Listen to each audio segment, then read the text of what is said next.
నిన్న మొన్న నేనే అన్నా, ఇప్పుడు ఆవు కొవ్వో పంది కొవ్వో అయితే ఎన్ని ఆవుల్ని చంపాలి, ఎన్ని పందుల్ని చంపాలా, ఎన్ని చేపలకి చంపాలా అన్నటువంటిది.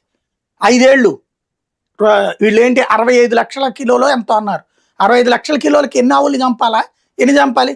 ఎందుకంటే 1 కిలో మాంసానికి 100 గ్రాములో 300 గ్రాములు వస్తుంది కానీ నెయ్యి కిలోకి 2 కిలోలు రాదు కదా నెయ్యి. వీళ్ళు చెప్పినట్ట ఆ జంతు కళేబరాల నూనె ఆ లెక్కను చూస్తే 65 లక్షల కిలోలు అంటే దగ్గరగా ఒక 200 కోట్ల కిలోల బరువైనటువంటి జంతువుల్ని చంపుండాలి.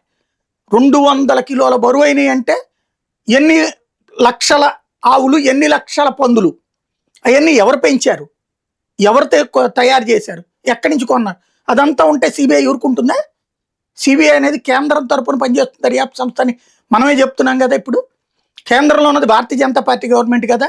అదంతా ఉంటే చూస్తా ఊరుకుంటారా బీజేపీ వాళ్ళు? సెంట్రల్ గవర్నమెంట్ చూస్తా ఊరుకునేదా? సిట్టు సైలెంట్గా వదిలేసేదా? తీసి బొక్కలో తాట తీసి వదిలిపెట్టేది. మామూలు వ్యవహారం కాదు అది, ఆషామాషి కాదు. ఇప్పుడు వీళ్ళు చెప్తున్నటువంటిది ఎట్లుందంటే ప్రపంచంలో అదేదో స్పెషల్గా కనుక్కున్నటువంటి వాళ్ళకి నోబెల్ అంటే శాంతి బహుమతి అనుకోండి, మిగతా ఈ ప్రత్యేకంగా కనుక్కున్న వాళ్ళకి ఇస్తారు కదా, అట్లాంటి బహుమతులు ఇవ్వాలి వీళ్ళకి. ఎలాగా? నెయ్యి వాసన వచ్చింది, నెయ్యి కాదు. నెయ్యి వాసన వచ్చింది కానీ నెయ్యి కాదు.